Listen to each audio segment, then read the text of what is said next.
figurines. Those figglers. I haven't stopped thinking about them since you nabbed every last one. Wasn't it just the most intrinsically fulfilling moment of your entire life? Didn't it fill you to the brim with inner richness? Yes, I know we're supposed to be telling a story, but won't you please indulge me with one more trip back to the memory zone? I would love nothing more than to revisit the figurines. Just one more time.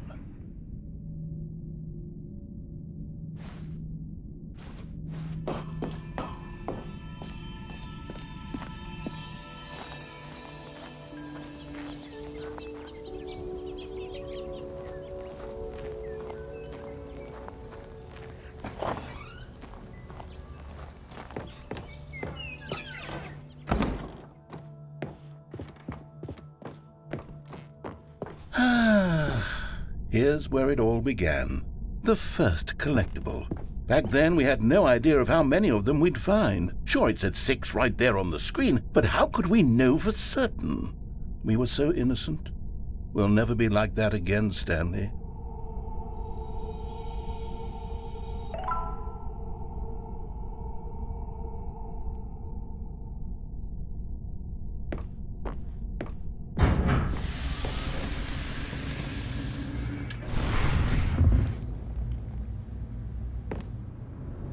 And here was the second Stanlerine. You found this one all on your own just by poking around behind the boss's office. You did that, Stanley.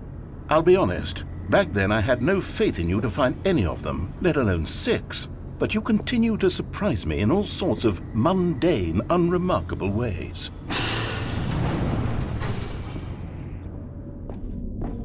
Okay, let's do a little quiz. Which of these rooms was the room you found your third mini Stan? Can you remember?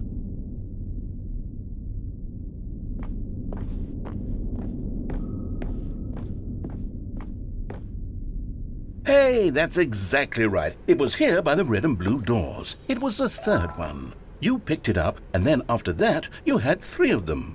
I'm glad these moments are so crystal clear in your memory, but I shouldn't be surprised. After all, science tells us that it's impossible to forget your third time doing anything.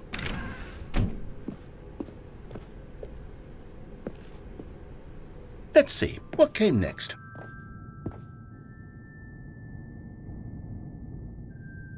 Oh yes, we found a Figley in this pink room. Oh well, I can't actually say I remember being in this room, but it's here.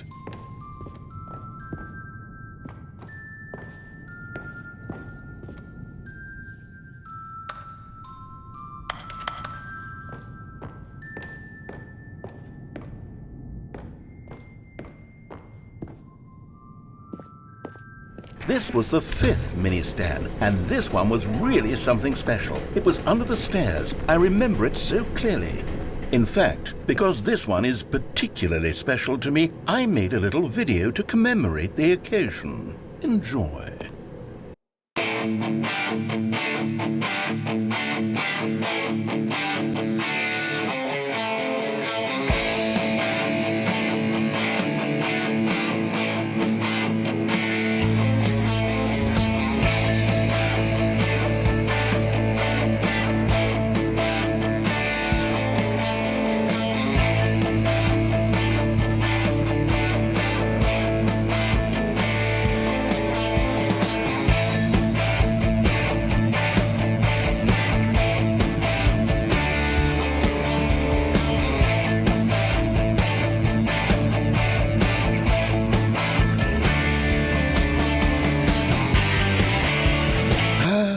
Takes you back, doesn't it? I spent a lot of time making that video, but it was 8 minutes I wouldn't have spent on anything else.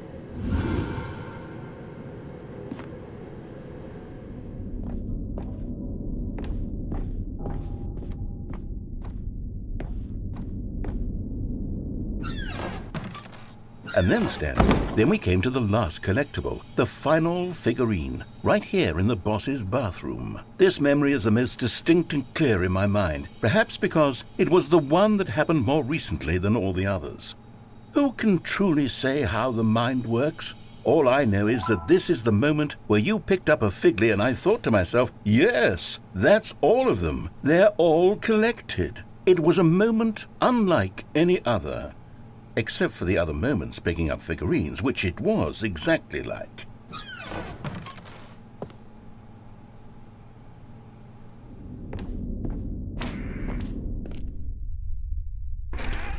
And then there was no more, because we've caught up to the present moment. Nothing left to do but move onward into the future. Goodbye, Memory Zone.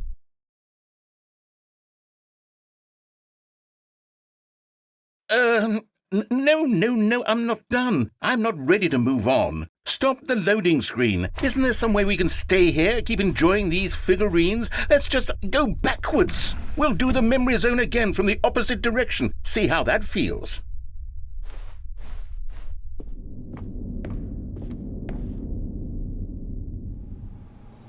Okay, yes, the boss's bathroom. I remember this. I must say, of all the figurines we looked at in our initial tour of the Memory Zone, this one is the most distinct and clear in my mind. Let's keep going, I want more. And here's where I made that video. Don't you remember the video we watched?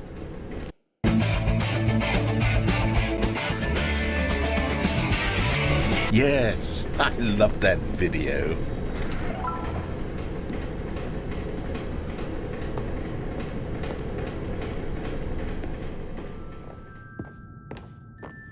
Still don't remember the pink room, Stanley. Still no memory of this one. Good room, though. A solid room.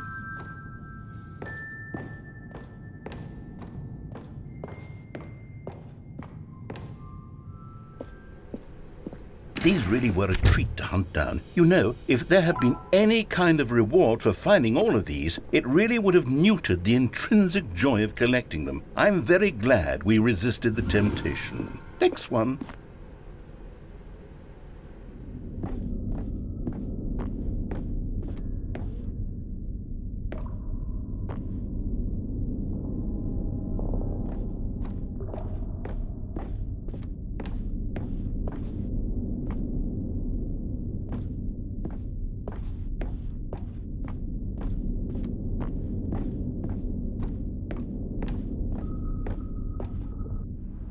This was our second Figley. Don't you remember? Yes, I remember it too. The past is truly a wonderful thing. Why does anyone ever choose to leave it? Keep going. This is it, the very first one we found in the exhibit where I introduced you to the figurines. Oh, I want more memories, Stanley. I want to keep going. What else is there? What came before this?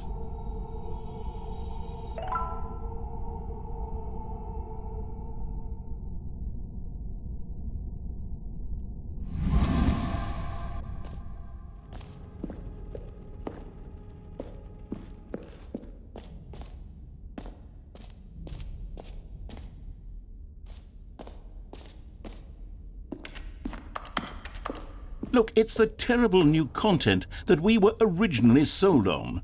I remember hating it back then, but time does put a rosy filter on everything. In fact, I dare say I'm actually quite fond of it now. Look how much fun the past is. I want more memories.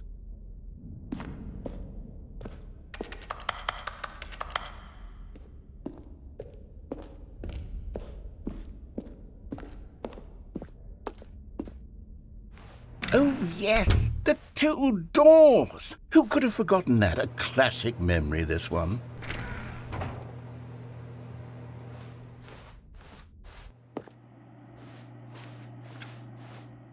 And before everything else, there was your office. Is there anything else? Was there something that came before your office? There's something I feel I can remember. I can remember.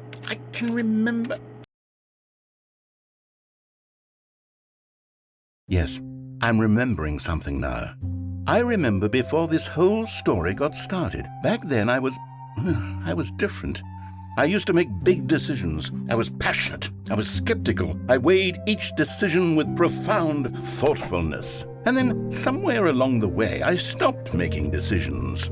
I became lazy, and I came up with a character named Stanley to do my thinking for me.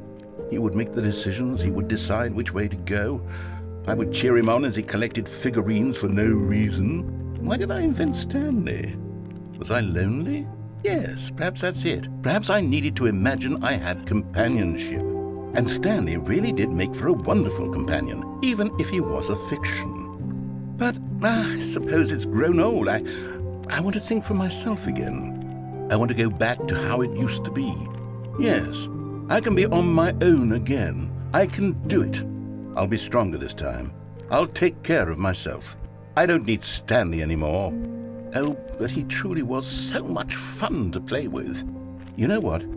Since we're in the memory zone, how about one more good memory? Let's go back just once and give Stanley one more run of the office, and then I'll retire him for good. I did enjoy telling his story so very much. Okay, here we go. This is the story of a man named Stanley.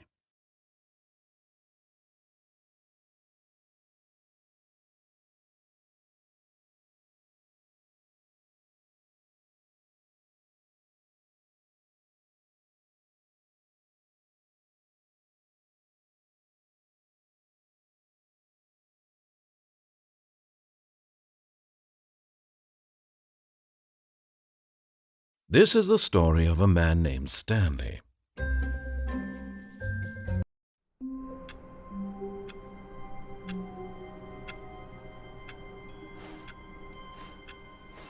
All of his co-workers were gone. What could it mean? Stanley decided to go to the meeting room. Perhaps he had simply missed a memo. Stanley lifted the bucket into his arms, and a wave of comfort rushed over him.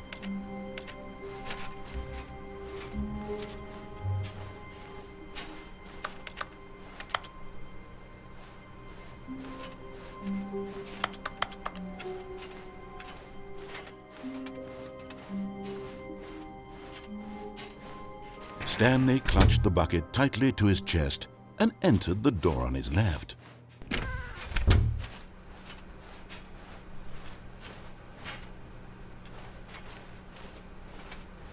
Still no one was here. Stanley needed the bucket's warmth and comfort now more than ever. Perhaps his boss's office was where he'd find answers.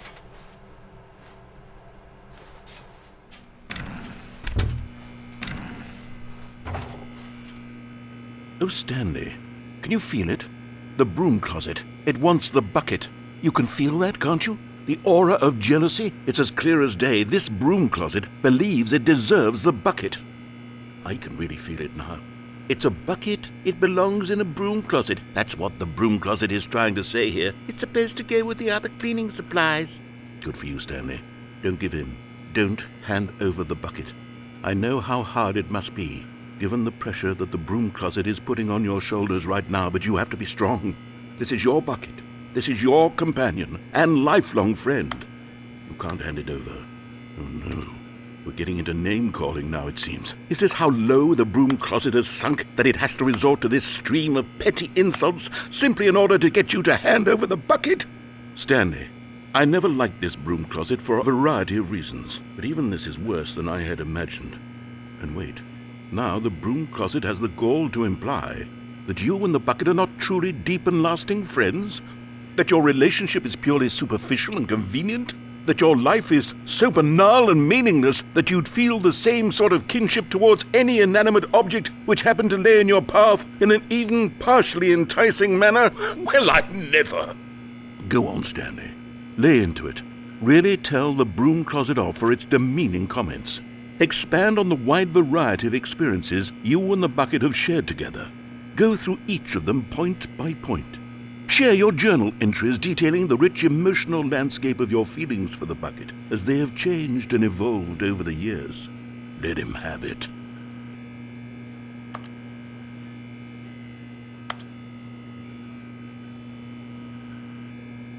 Okay, I've got you something which I think will help settle this debate once and for all. Here we go. There. Now it's settled. No more debate, no more discussion. Take a hike, broom closet, with all your meandering philosophical diatribes about the nature of cleaning supplies and their relationship to broom closets in the natural order of things.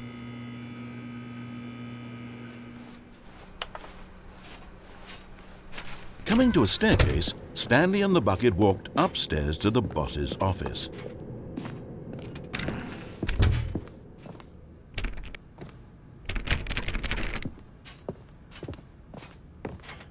Stepping into his manager's office, Stanley was once again stunned to discover not an indication of any human life. Crushed by the weight of this revelation, Stanley may have broken down into an emotional dumpster fire if not for the soothing presence of the bucket. Even now, in his darkest of hours, did the bucket's warmth and guiding light pierce the dark clouds of confusion and chaos. It would be with him always. The bucket would, and he knew it. But Stanley guessed the correct code by sheer luck. Was it that the bucket knew all along? Was the bucket guiding him? Yes, this is certainly the most logical explanation.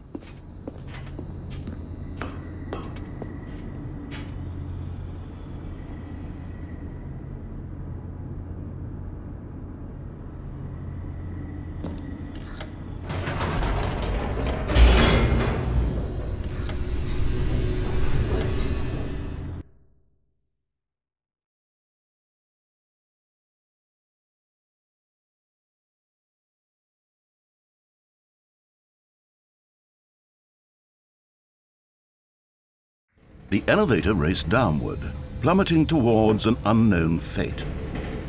It would be all Stanley could do to keep himself together, if not for the bucket. Soothing him, comforting him, reassuring that in this darkest moment of uncertainty, he would be all right. The bucket is here for you, Stanley. Everything will be fine.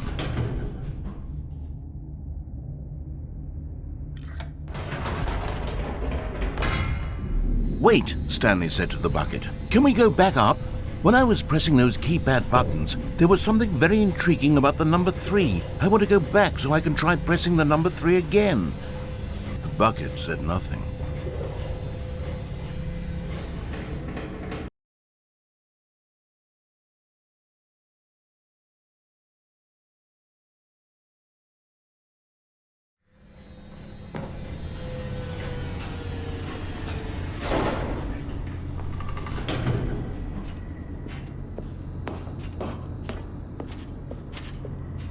Here we are, said Stanley. Now I'm going to try out that number 3 button. He took the bucket over to the keypad and began absolutely slamming on the number 3 over and over and over. Wow, he said. The number 3 is such a special button. I'm having the time of my life. Stanley looked expectantly at the bucket, but the bucket remained silent. This was a shock to Stanley, who had always felt such a connection with the bucket. How was this not as exciting to the bucket as it was to him? Once Stanley had had enough of the number 3. Perhaps the bucket had missed something.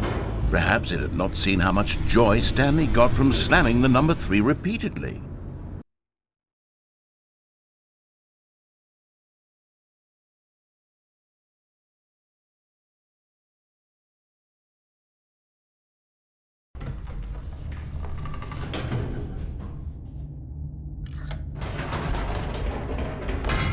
No, said Stanley to the bucket. You can't go on yet. Not till you understand how much the number 3 means to me. You and I have been through so much together, and I just want you to see what I see. Feel the happiness I feel. He smiled at the bucket, and the bucket said nothing.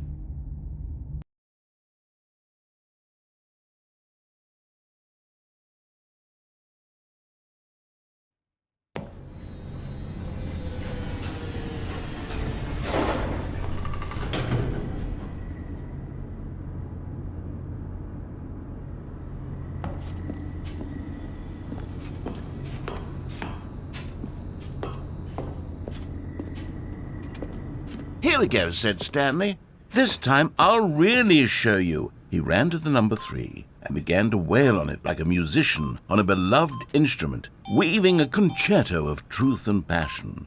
He wielded the number 3 like a fine artist would wield a paintbrush. He told stories through the number 3, stories of his dreams and hopes and fears, and the whole time he looked to his bucket for a reaction of some kind. Anything to let him know that the bucket appreciated what he was doing. The bucket conveyed absolutely nothing at all. only silence. Crushed by a wave of dejection, Stanley returned to the elevator. Stanley and the bucket were so close. They'd always been there for one another. Why suddenly could the bucket not connect with this passion of Stanley's? The question caused Stanley to ruminate the whole way down the elevator. He knew that there must be a way to get through to the bucket, to communicate fully with his dear friend. Surely there was a solution, mustn't there be?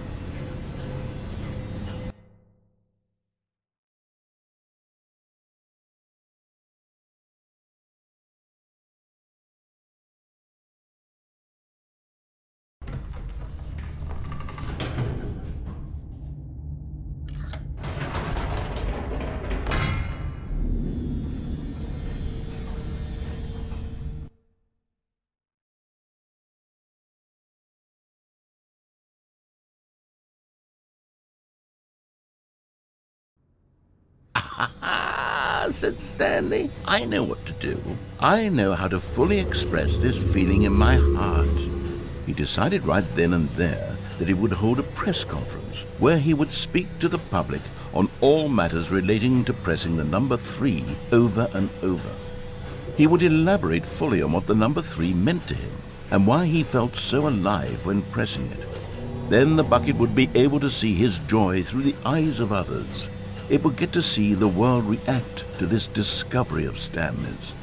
And it would be through the public eye that the bucket would finally understand Stanley's work. For months, he advertised and marketed his press conference, building excitement around it, developing and rehearsing it, until it couldn't be refined a single measure further. When the big day arrived, Stanley was as prepared as he'd ever been for anything in his life.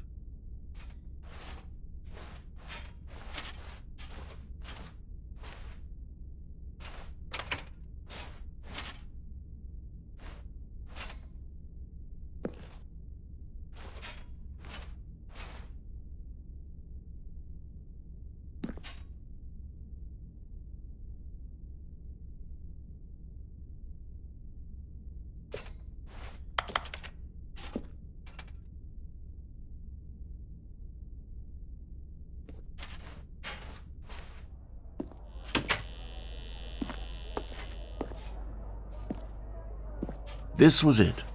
One last chance to win the bucket over. One opportunity to share a true connection with a loved one.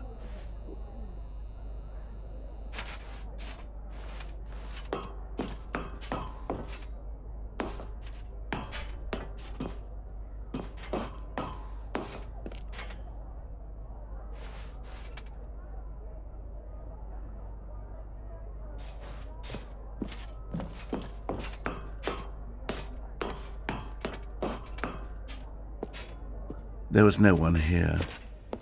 Nobody had come to the press conference to hear Stanley speak, to listen to him talk about what it really means to press the number 3 on a keypad over and over. He was unloved, uninteresting, he was a failure, and in that moment Stanley knew that the bucket would never again take him seriously. There would be no connection, no deeper understanding.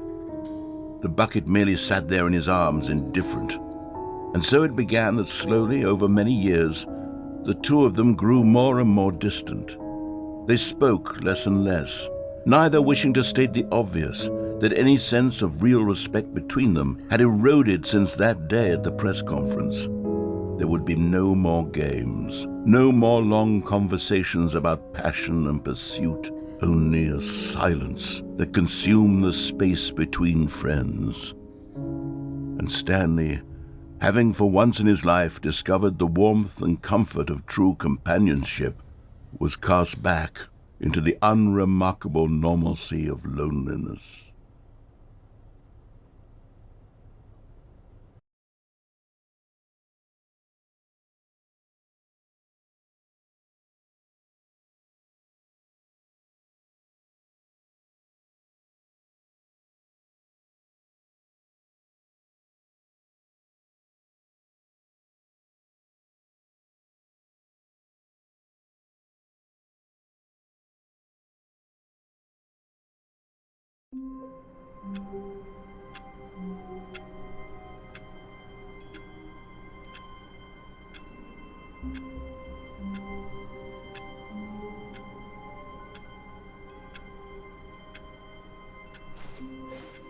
All of his co-workers were gone.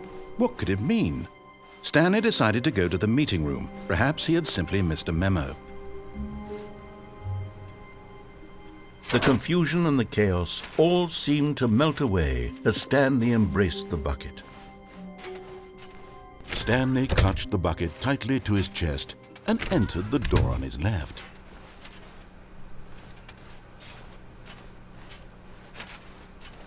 Still no one was here.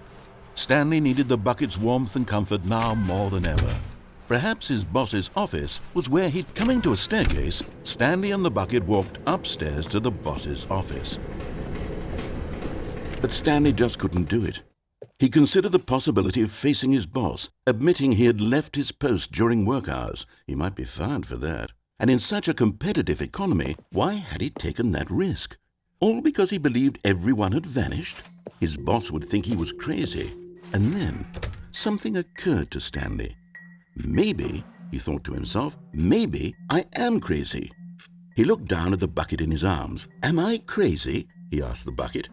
The bucket returned his gaze, but said nothing at all.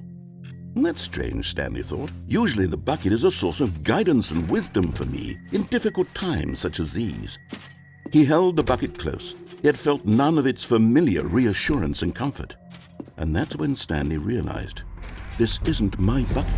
It's just a normal, everyday bucket. Someone else's bucket, perhaps. How did I end up with someone else's bucket? This is all terribly wrong. Surely no good would come from this. Who knows what sorts of bizarre hallucinations Stanley might experience without the psychologically grounding presence of his bucket. And indeed, now he noticed that the rooms were repeating, which was, of course, very odd. Now he felt himself floating off the ground. Oh, gracious, he exclaimed. Without my bucket, I've gone truly mad. Where is it? I must find it. Far off in the distance now, he heard it, calling to him. Stanley! Stanley, it's me, the bucket. Could it truly be? He rushed forward from room to room, passing by one bucket after the next. None of them were his. None of them were his special bucket. Come to me, Stanley. Find me. He had to find the bucket. He had to return to his old friend. It was the only way to truly restore his sanity. And then suddenly, he froze dead in his tracks. He knew where the voice of the bucket had been coming from. The real bucket was inside of him all along. It was incredibly painful. Stanley doubled over in agony and blacked out.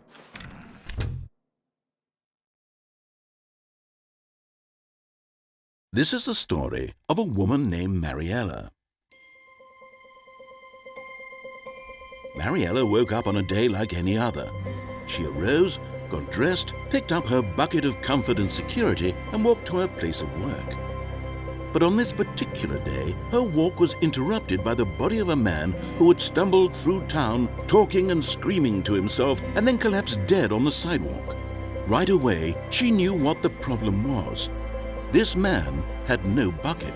Of course he'd gone mad, ranting and raving about a narrator describing all of his actions and how everything is predetermined and free will is an illusion and it's all just a video game. It could all have been prevented if only he'd taken his bucket with him.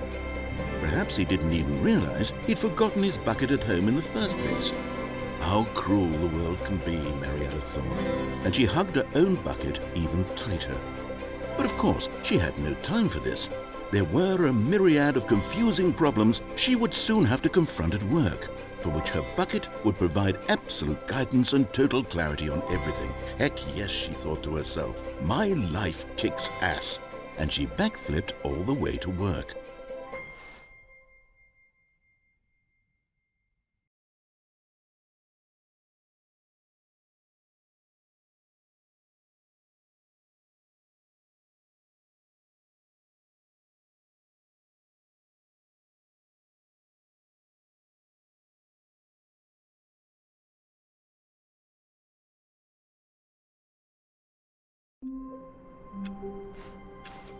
All of his co-workers were gone.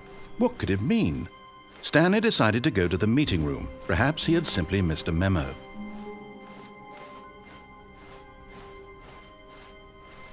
When Stanley came to a set of 2 open doors, he entered the door on his left. Yet there was not a single person here either. Feeling a wave of disbelief, Stanley decided to go up to his boss's. Coming to a staircase, Stanley walked upstairs to his boss's office.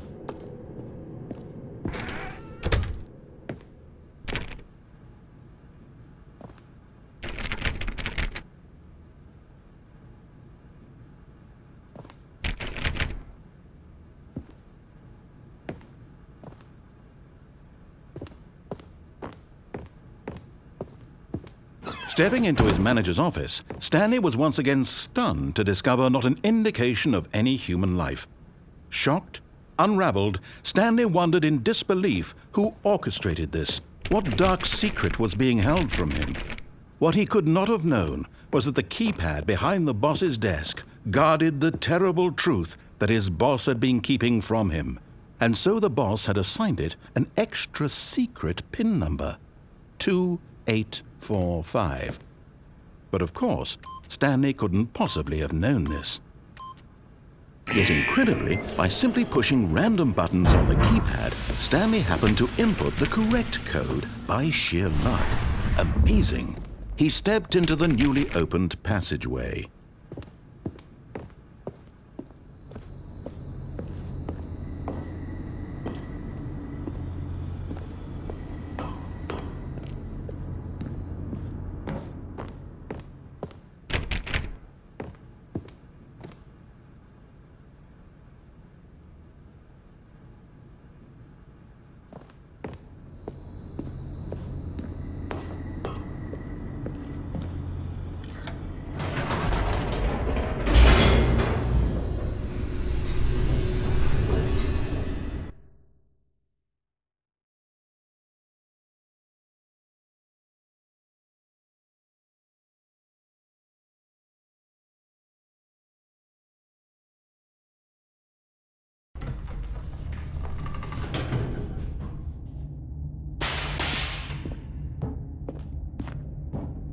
Stanley walked straight ahead through the large door that read Mind Control Facility.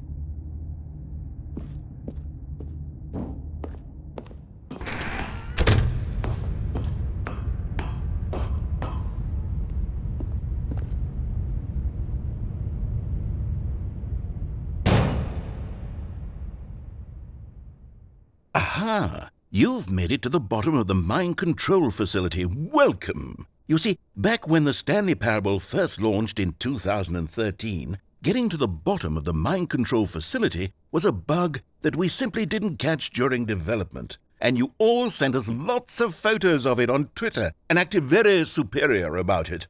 And you're all very, very clever. Good for you. Anyway, when it came time to update the game, we knew that we had to do something about this little goof of ours. So here you go.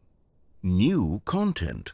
You can call it the bottom of the mind control room ending, if that enhances your perception of the value of these updates. Isn't that what you crave? New content? Always more content, more content, more. And I'm here to give it to you. I'm here to make it seem like we really covered every nook and cranny of the game with secrets and Easter eggs. How about this? We wrote a new piece of music just for this section. You won't hear it anywhere else in the game. It's a secret that's just for you. That's how special you are. We call this track, Good Job You've Made It to the Bottom of the Mind Control Facility. Well done.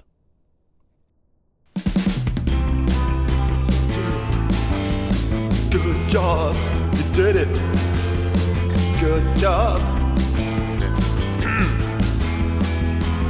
3, 2, 1.